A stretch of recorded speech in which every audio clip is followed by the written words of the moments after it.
Bismillahirrahmanirrahim. İnnel hamdalillah ve salatu vesselamu ala Resulillah thumma amma ba'd. Assalamu aleykum ve rahmetullahi ve berekatuhu. Allah Teala'ga şükürçülük bolsun. Peygamber Muhammed aleyhisselam ve salavatına salamlar bolsun. Tuğulgandan başlap tuğulganга çeyin ele, biz törölüp düşkөнгө çeyin ele, musulmançılıktın, yübilönün, adal jolunun başatı bula ak nike dep, ak nikege turup biz natabalarыбыз. Anam bizge oşogon, sizge oşogon, balдар kızlardı din jolu menen tarbiyalap östürüp ketken ata-babalarыбызга dagы Allah Taala'nın rayımı jasın. Ötkөнгө hadisi dagы bir jol kaytalap keteli. Men lem yeşkurin nase lem yeşkurillah. Kimde kim adamlardan görgön жақсылыгын сезип, билип, ошого рахмат айтканга жарабаса, демек Алла Таала канчалаган жақсылыктарды берсе, анын кадырына жетип, эч качан рахматын айта албайт деп. Айтканга мээ дагы аң сезим да жетпейт экен. Ошондуктан ошо адамдардын ичине биздин ата-энелерибиз да кирет. Ата-энелерибиздин эмгегинин негизинде себеби менен биз мусулманчылыкты карманып келе жатабыз. Жана хадисте айткандай, adamlardan bari musulman bolup törölöt, bolgonu jööttүн динине Yahudidiki. Христиандыкка, ал эми ата-энеси мусулман болсо, анда бала чака мусулманчылыкка эмне болот, ыктайт деген. Демек биз кыйындыгыбызда мусулманчылыкка кирип аткан жерибиз жок. Ата-энелерибиздин эмгегинин негизинде ошолордон баскан турганда көрүп отуруп, үйрөнөт экенбиз, могу жерге көрөнгөнбүздө бар. Ошол нерсе убактылуу ар кандай адашуулар болушу мүмкүн. Бирок ошол бирөө келип мамилеси менен, же сөзү менен, же жүрүш турушу менен сизге таасир бергенде жанагы көрөнгөдөгү үрөн мындай сезилип ойгонот экен дагы. Анан кийин биз кой биз чын эле мусулманбыз да деп иман такылиди деп коет. Эрчүү иман аркылуу хакыйкый, чыныгы, оригинал имандуулукка эмне кылат экенбиз? Аракет кылып талпынабыз. Ошондуктан ата-бабаларыбызга өмүр бою бата тилек кылып, тири болсо кызматын өтөп өткөнгө милдеттүүбүз, кызматтарын өтөөгө милдеттүүбүз. Кудай буйруса буларды өзүнүн учуру келгенде сөз кылабыз. Ибн Масуд радыйаллаху анхулар дагы эмне кылган? Апалары келип калса билесиздер, сүт алып келчи, суу алып келчи десе, алып келсе уктап калган учурда кайра ойгонгонго чейин буту уюп кеткенде отура калып, бут эс алганда кайра туруп карап отурган сахабалардын окуялары бар. Мына кызмат кылсак, ушинтип кызмат кылышыбыз керек экен.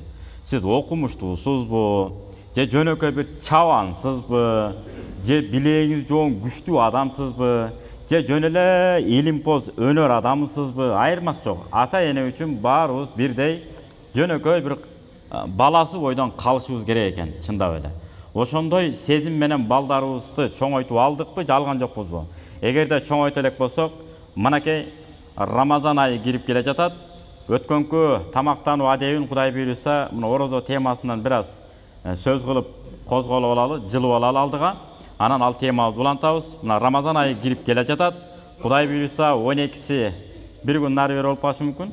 Ага чейин да такталат. Эми азыр теле берүүлөр өнүккөн заманы, желелер, интернет желелери өнүккөн учур, бат эле өздөштүрүп алабыз. Ошентсе дагы бүгүнкү муфтияттын чечими эмне болуп атат? 12си тарай окуп баштайбыз. Ошо 13-ü орозо деп атат. Кудай буйруса бир күн нары бери айдын жаңырышына карап такталат дагы. Кудай буйруса. Мына ошондой Рамазан айы кирип келатат. Рамазан айы аркылуу өзүбүздү таптап алганга азыртадан ниет кылалы. Негизи 6 ай мурун эле сахабалардай болуп камынышыбыз керек.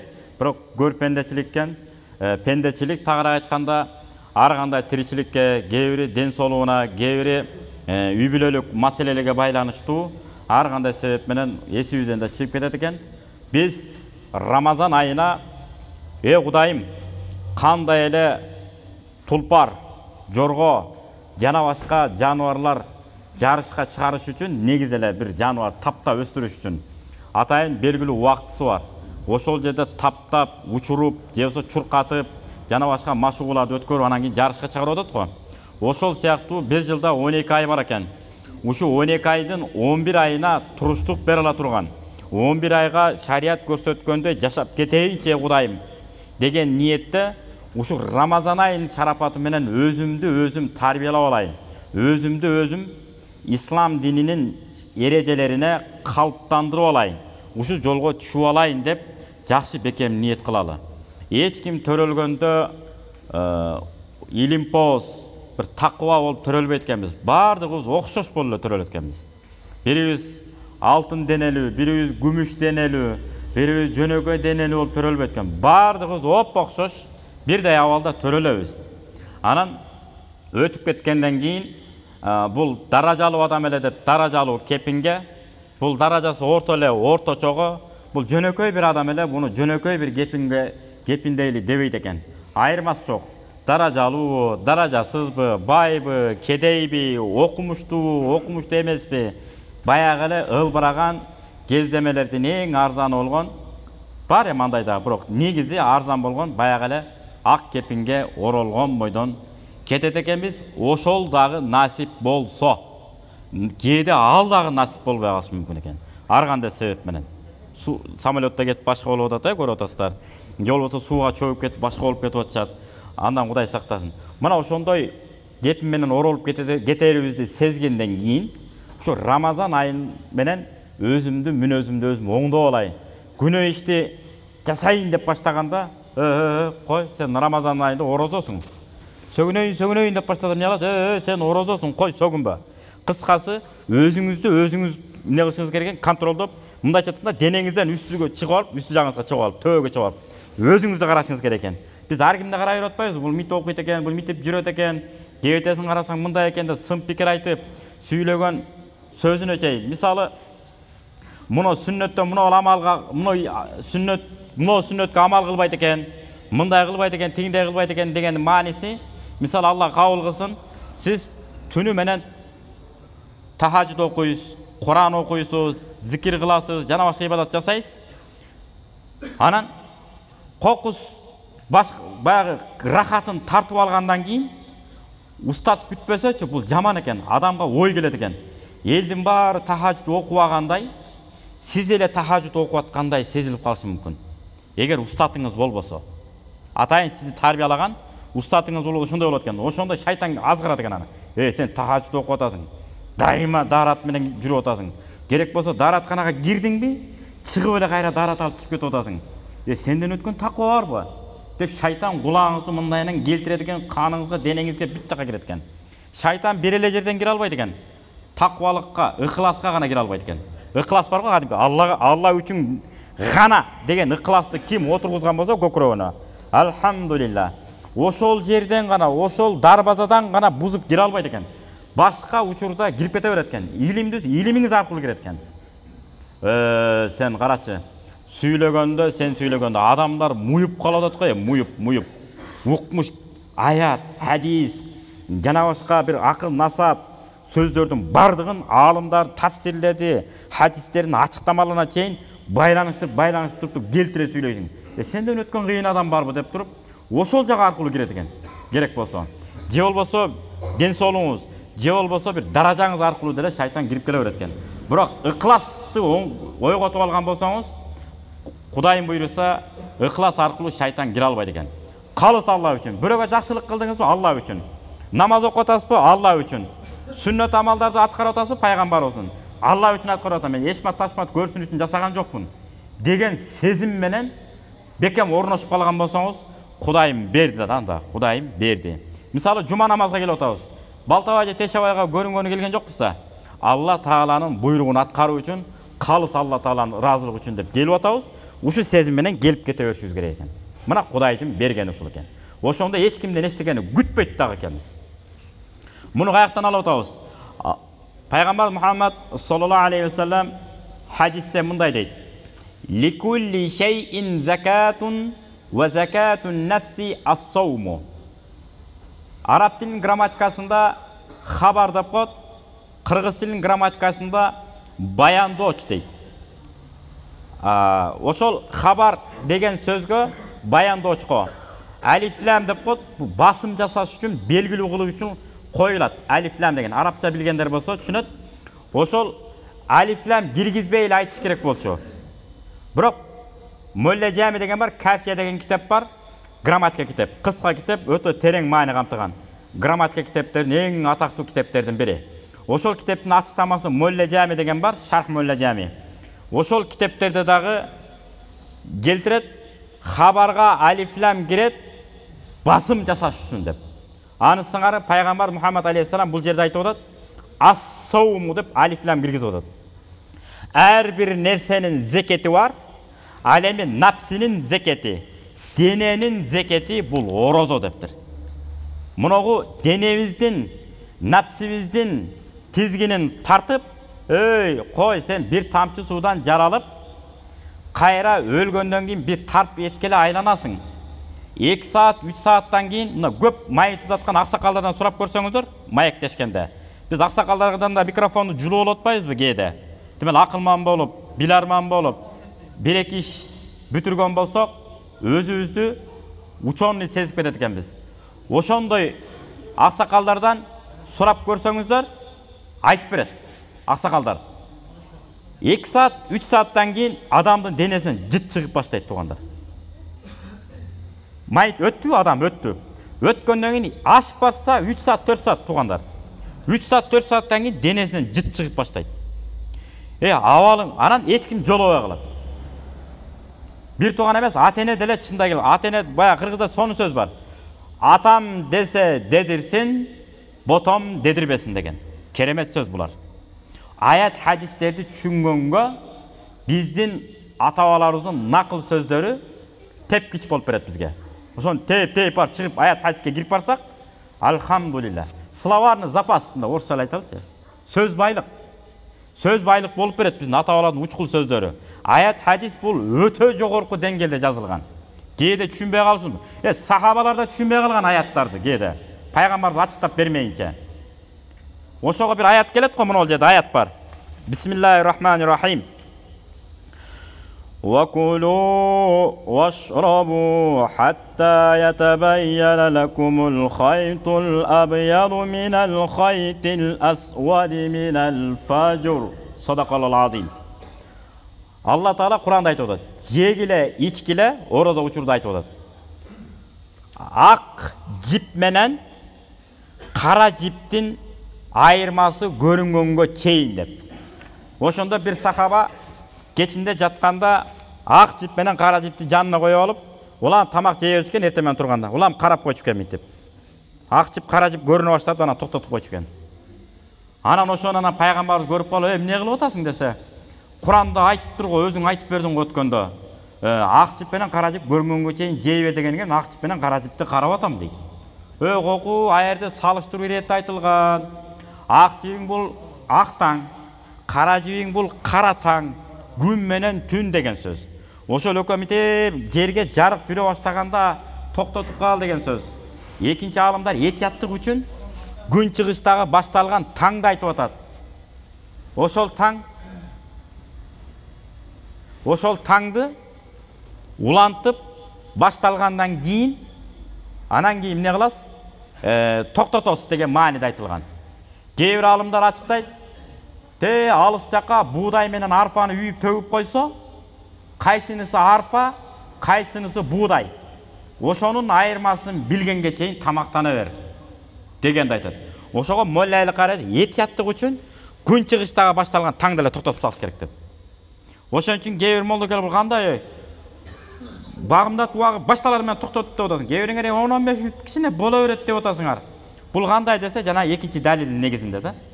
Мо жерге жарык киргенге чейин деп. Этияттык үчүн эмне кылат экенбиз? Күн чыгыштагы башталган таңды эле токтотобуз. Болду, жебейбиз. Мына ушундай. Ошондуктан дагы кайталайбыз. Кээ бир туугандар болот экен. Ата-бабанын эмне кереги бар бизге сөздөрүн? Аны көрө хая сахабадан айтпайсыңбы деп. Ата бабанын кадырына жетпеген сахабалардын кадырына эч качан жетпейт. Жеткенге деңгээли да жетпейт, ою да жетпейт, түшүнүгү да жетпейт.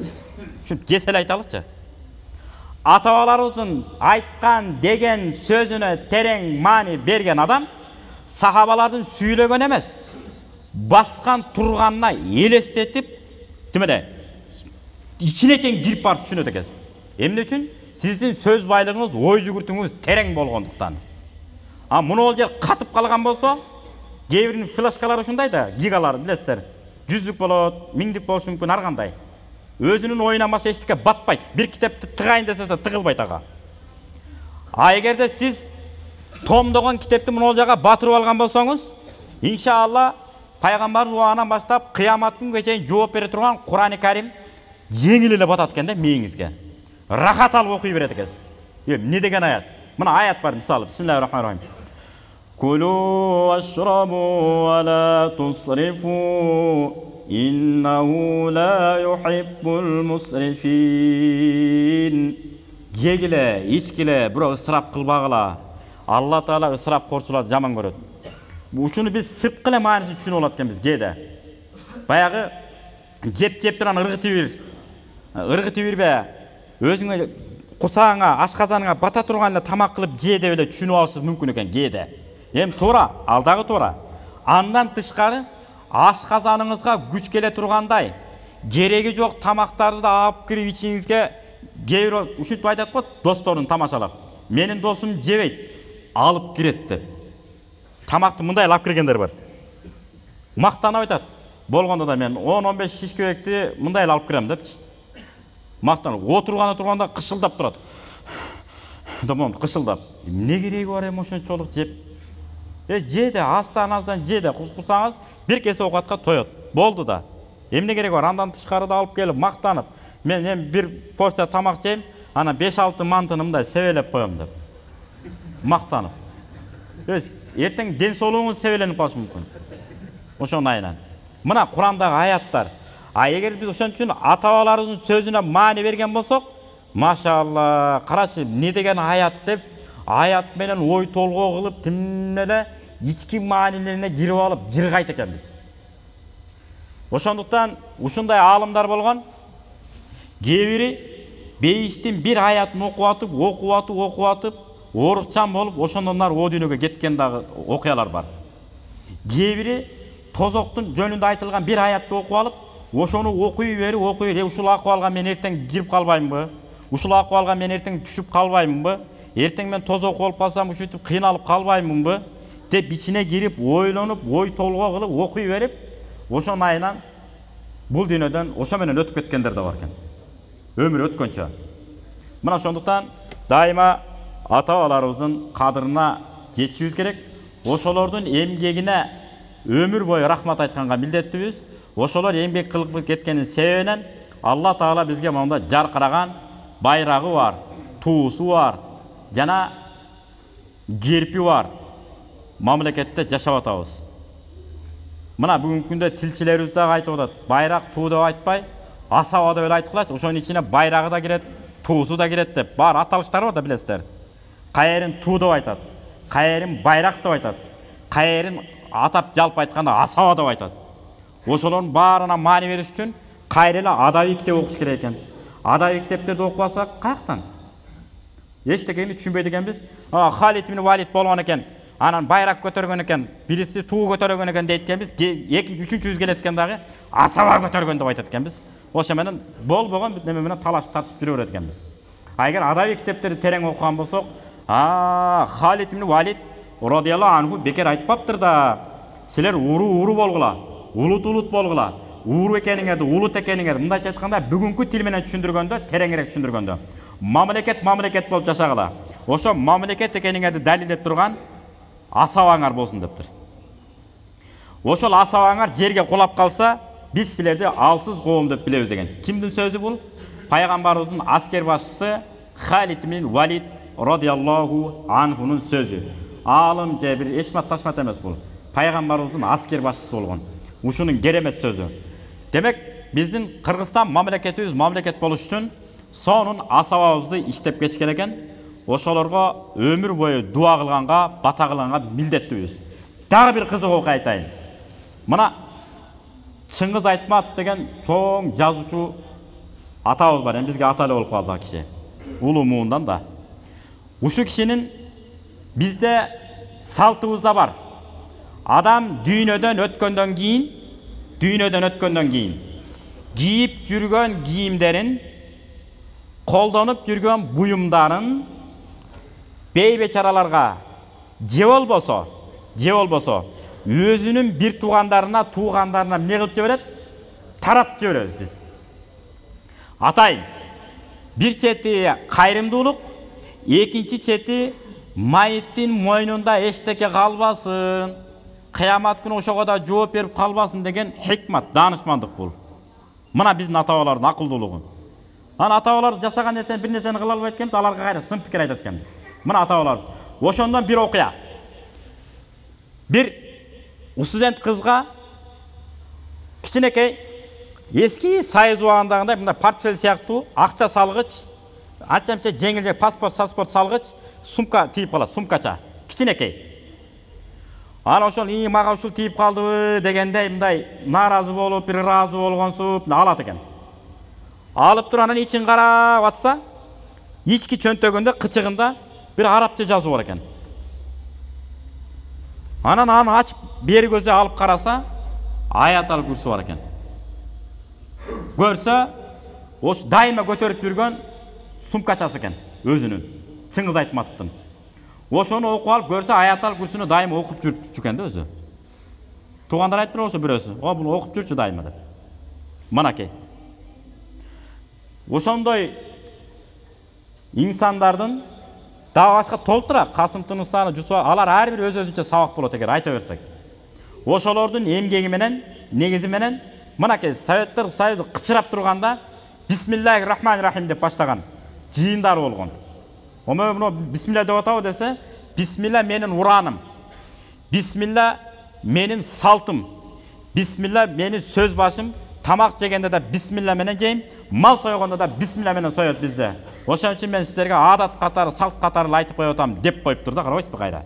Бул жагына буруй жүргөн. Болбосо бул пайгамбарыбыздын сүннөтү. Мына ошондой мыкты инсандарыбыз өткөн. Ошон үчүн Нурмолла атабыз ала окадан чыккан күйгөнүнөн айтканда, тарыхыңды таңганың, тамырсыз болуп калганың. Тарбияң тайкы болсо, тартканың кайгы болот деп. Ликулли шейин закатун ва закатун нафси ас-саум.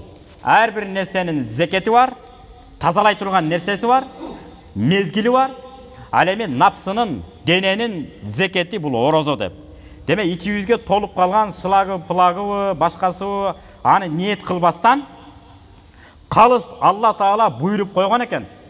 Bir жылда bir жолу Рамазан айында ар бир мусулман эркек киши, аял киши шариат койгон эрежелердин негизинде орозо кармоо милдет турбайбы деп орозобузду кармай беришибиз керек. Ошол эле учурда акылыбызды, жүрүш турушубузду баардыгын орозо карматып алат экенбиз. Мына биздин бир агаларыбыздан бирөө бар, айтып берип атат мага. Бакыт курсагың ачканда сонун даамдуу тамакта эсиңе келет го дейт. Шашлыгы, дымдамасы, кыргызда тамакты келтирет билесиздер. Ашы, башкасы. Эми бир ден соолугу жарабай калып, өтүнө күч келип, анан дарыгер айтып койду дейт. 2 күн эчтеке жебейсиң, бир тамчы суу ичпейсиң деп койду дейт. Жан керек болсо. Макул деп чыдадым дейт, бир күн жөн эле өтүп кетти дейт. Экинчи күн анан жана тамактар элестетиле баштады дейт. Көз алдыма. Анан кийин экинчи күнү саат 3-тө ичишим керек эле дейт. Саат 2 болду дейт. Тамак, самак баары унутулду дейт. Бир тамчы суу ичип алсам болду эле деп калдым дейт. Жан көзгө көрүнүп калды дейт. Анан бир маалда дейт, ана убакыт келди дейт. Жылуу сууну ичтим го дейт. Ичкенде ушундай рахат алдым дейт. Шашлыгы, башлыгы жана дымдама, сымдамасы бар ошонун ичине кирип кетти дейт. Мына акыбалы ушул эле экен. Ошон үчүн бир тамчы сууда кээде мына тагдырыбызды чечип коет экен да. Кудайдын буйругу менен. Ошон үчүн суунун да баркын сезбей калат экенбиз. Орозо кармасак ушу суунун да баркын сезет экенбиз. Дагы Азирет Умардын сөзү бар, керемет. Ибадаттын кайсынысы рахат десе, жайында күн ысыганда, чөлдө кетип атсаң, ушунча күн ысык жерде. Анан орозо кармап, суусап, чыдаган учур ошол мен үчүн эң чоң рахат деген экен. Аны сыңары орозону ушинтип кармасак, өт, боор, соор бар ордону менен келет экен. Анан 1-4 күн орозону дайыма кармай турган болсо Кудайдын берген экен. Өтүбүз дагы, боорубуз дагы баары өзүнөн өзү тазаланып турмакчы экен. Мына орозо кимдерге фарз десе, акилин балигин дептир. Акылы толук. Демек жиндиге акыл айнып калганга, балагатка жетпегенге буларга фарз эмес. Жана ошондой эле балагатка жетпеген жаш балдар булар эгерде кармайм десе болот. Баягы эгерде ден соолугу жарай турган болсо. анан өтө кичинекей болсо, ден соолугу жарабай тургандай болсо, алар болбой калат экен. Кудай буйрса, кийинки жумаларда орозону аткаруу эрежелери кандай, кайсы жерде орозо бузулат, бузулбайт, ислам негиздери деген сонун кыпкыргызча китеп муфтияттын көзөмөлү менен чыгып калды. Жана Google Шейх деген бар азыр, бирөөлөр айткандай, тамашалап айткандай. Ошого эле кирсеңиздер, көчүрүп алыңыздар телефонуңуздарга. Даарат, намаз, орозо, зекет, ажылык, ана курбандык чалуу эрежелер бар айтылган. Ошону улам-улам окуп коесуз. Ичине түшүнүксүз жерлер болсо, мына ар бир мечиттин имамдары бар. Акырын келип, дамыла мына жер мындай деп түшүнүп атам, ушул жерин түшүнбөй атам, мага түшүндүрүп берип коесуз дейсиз. Заматта түшүндүрүп берет экен. Кудайым буйруса, ар бирибизге орозо кармоону насип кылсын. Туура эмес көз караштарды пайда болуп баштаган болсо, орозо аркылуу, орозосуң, кой антпе, орозосуң деп өзүңүзгө өзүңүз суроо бергенге өтөлү. Амин. Жараткан ар бир жасаган жакшылыгыңыздарды кабыл этсин. Жана Рамазан айында бир айдын ичинде кандай артыкчылыктар болсо, ошонун биринен дагы кемчиликсиз баарын аткарып, калган 11 айга ошо орозонун берген талим тарбиясы менен, мүнөздөмөсү менен мүнөздөлүп, тарбиясын алып, Кудай буйруса ар бир адамды сөз менен эмес, мамилебиз менен динге тарта турган инсандардан болууну ар бирибизге насип кылсын. Валхамдулиллахи роббил аламин. Амин. Аллаху акбар. Ассаламу алейкум.